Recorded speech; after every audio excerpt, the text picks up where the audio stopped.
हम चाहते तो हैं कि हमारा जीवन सुखमय और शांतिमय बीते, लेकिन हम अपने अज्ञानता से दूर भी नहीं होना चाहते हैं। हम अपने भ्रमित जीवन में अपने आप को सुरक्षित महसूस करते हैं, क्योंकि उसमें हमारे ईर्ष्या, द्वेष, अहंकार जैसे बुराइयों को पोषण मिलता है।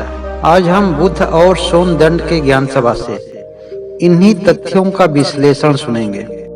एक बार अजातशत्रु के राज दरबार में ज्ञान सभा का आयोजन होता है, जिसमें ज्ञान सभा के मुख्य अतिथि के रूप में महात्मा बुद्ध और महान पंडित सोमदंड होते हैं। बुद्ध को बताया गया है कि सभा का आयोजन नैतिक और धार्मिक विचारों के भ्रम को दूर करना है, ताकि लोगों के ज्ञान में अधिक वृद्धि हो सके। हालांकि सभा का आयोजन का उद्देश्य अजातशत्रु के लिए गौतम बुद्ध को नीचा दिखाने का था, लेकिन यह उद्देश्य आंतरिक और गोपनीय होता है, और इस उद्देश्य में सम्मिलित होता है गौतम बुद्ध का एक भाई, जो बौद्ध भिक्षु के रूप में देवदत्त होता है, और राज दरबार के मुख्य पुरोहित। सभा का आयोजन करते समय मौजूद होते हैं अजातशत्रु, उनके सभी दरबारीगण और उनके अलावा उस राज्य के अनेक बुद्धिमान प्रतिष्ठित व्यक्ति।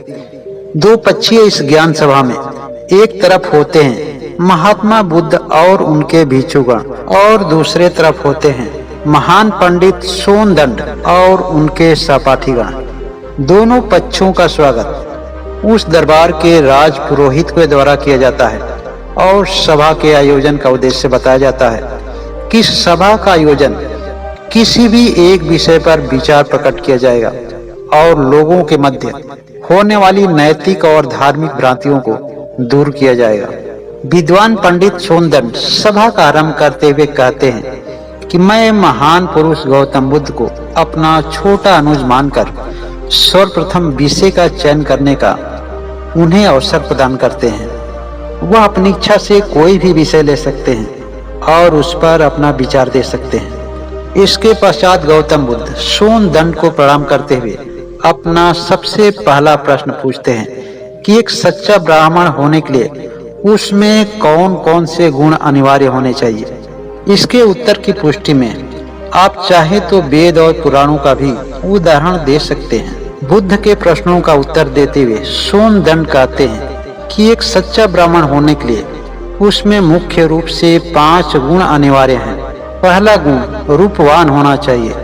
दूसरा गुण मंत्र उच्चारण और यज्ञ अनुष्ठान कराने में प्रतिभाशाली होना चाहिए। तीसरा गुण 7 पुस्तों से रक्त की शुद्धता होनी चाहिए। सत्कर्म और सद्ज्ञान, यह 2 आखिरी गुण होते हैं। तब बुद्ध कहते हैं कि इन 5 गुणों में सबसे अनिवार्य गुण कौन सा है। सोमदंड कहते हैं कि सत्कर्म और सद्ज्ञान दोनों ही अनिवार्य गुण हैं। सबसे अधिक रूपवान, मंत्रोच्चारण और अनुष्ठान कराने में प्रतिभाशाली, और 7 पुस्त से रक्त शुद्धता, यह विशेष रूप से अनिवार्य नहीं है। सोमदंड की बातों को सुनकर कुछ लोग बीच में ही खड़े हो जाते हैं और कहते हैं कि क्षमा चाहते हैं, बुद्ध के प्रश्नों का यह संतुष्टजनक उत्तर नहीं हुआ, और इस तरह से दोनों पक्षों में विवाद खड़ा हो जाता है। बुद्ध सबको शांत कराते हुए कहते हैं कि कृपया आप सभी लोग शांति बनाए रखें। जो लोग सोमदंड में आस्था रखते हैं उन्हें अपने पूरी बात कहने का मौका दें, और जो लोग उनमें आस्था नहीं रखते हों वह अपने विचारों को यहाँ रख सकते हैं। मैं सभी का उत्तर देने के लिए तैयार हूँ। बुद्ध की यह बातें सुन सभी लोग सभा में शांत हो जाते हैं। तब सोमदंड अपनी बातों को आगे बढ़ाते हुए कहते हैं, मेरे बगल में बैठा हुआ यह मेरा छोटा भाई रूपवान है, मंत्र उच्चारण और अनुष्ठान कराने में प्रतिभाशाली भी है, 7 पुस्त से रक्त की शुद्धता भी है, लेकिन अगर यह व्यभिचारी है, अहंकारी है, इसके अंदर ईर्ष्या है, द्वेष है, चोरी और बलात्कारी जैसे अवगुण विद्यमान हैं, तो बाकी के गुण कोई माने नहीं रखते हैं। इसलिए सत्कर्म और सद्ज्ञान सबसे अधिक अनिवार्य गुण हैं।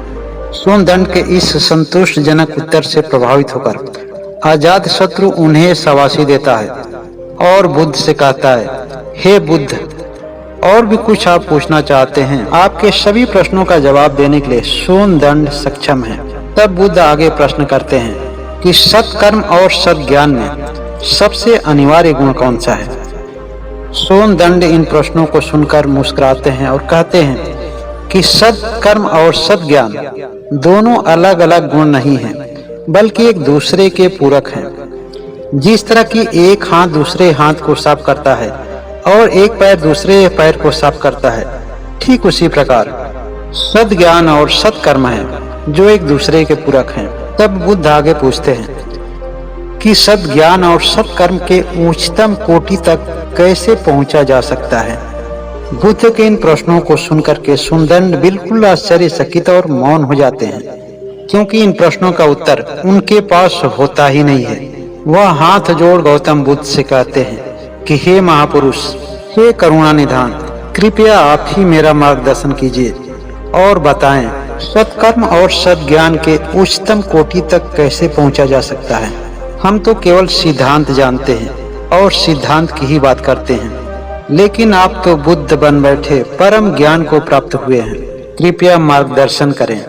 तब आगे बुद्ध कहते हैं कि आत्मा मुक्ति के 3 चरण हैं, शिलाचार, ध्यान और ज्ञान।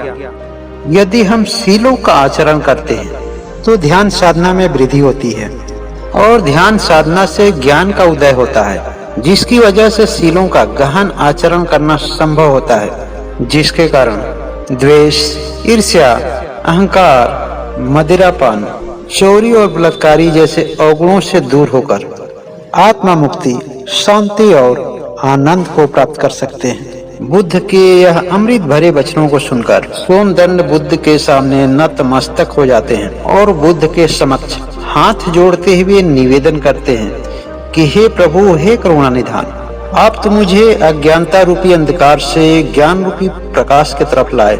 आपने तो मेरी आंखें ही खोल दी, अन्यथा न जाने और कितना दिन तक मैं भटकता रहता। हे करुणा के दाता, करुणा निधान, आप कृपा करके आप अपने शरण में ले लें। सोनदंड के साथ जितने भी विद्वान आए थे अपने आप को अपमानित समझकर वहां से चले जाते हैं। पूरे राज दरबार में बुद्ध की जय जयकार होने लगती है और इस तरह से भ्रमित लोगों का बुद्ध के अनमोल वचनों के द्वारा मार्गदर्शन किया जाता है। आप सभी लोग इस चैनल पर अपना समय दिए, इसके लिए बहुत बहुत धन्यवाद। और इस कहानी से शिक्षा क्या मिलती है, कमेंट करके जरूर बताएं।